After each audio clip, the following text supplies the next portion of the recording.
All right, guys, it's me again. Just in case you got done with the first worksheet, I wanted you to keep on working on the converse of the Pythagorean theorem, which does nothing else but classify triangles. Using the Pythagorean theorem, we can determine what kind of triangle we're dealing with.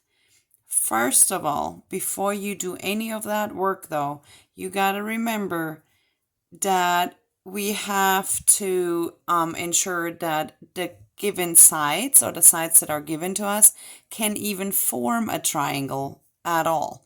To do that, and we have went over this a while ago, you need to understand that when I add the sum of the two smaller sides, they have to be greater than the third side or the biggest of the three sides. Otherwise, I cannot create a triangle with those at all, and all the calculations are for nothing.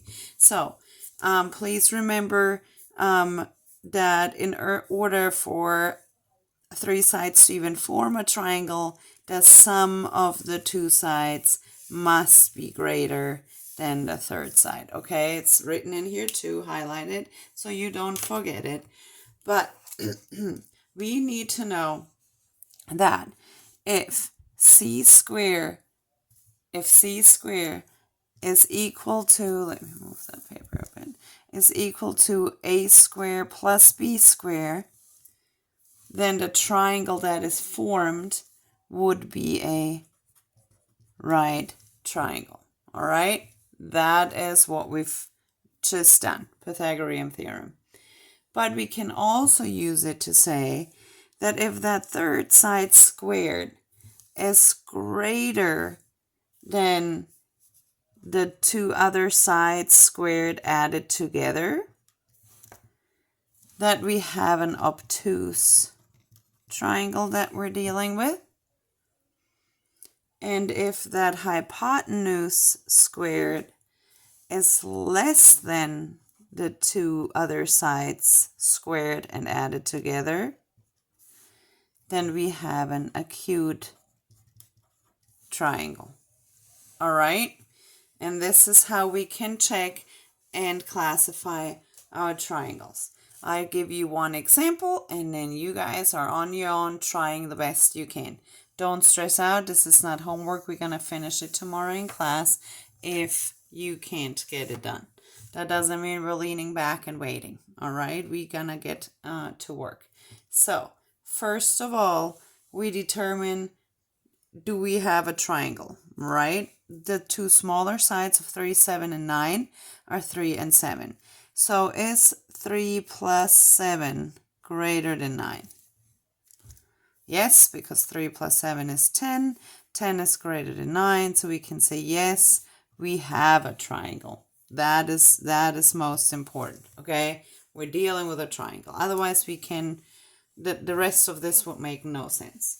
Now we want to determine if this is a right triangle or not. In order to do that, we would say, is 3 squared plus 7 squared equal, greater, or less than 2 9 squared, right? I'm not going to put a sign in there because I don't know what sign it's going to be. So 3 squared is 9, 7 squared is 49, 9 squared is 81.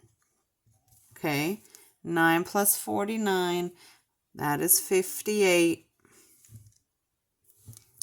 So 58 is less than 81.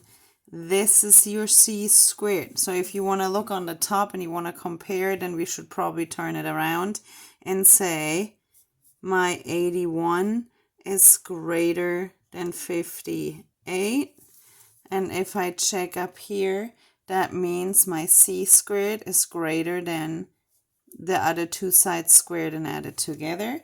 So you're dealing with an obtuse triangle. All right? So you try the rest of them. I promise you there will be 2 on here that are not even triangles. You just need to figure out which two those are. I'll see you guys tomorrow. Have a great day.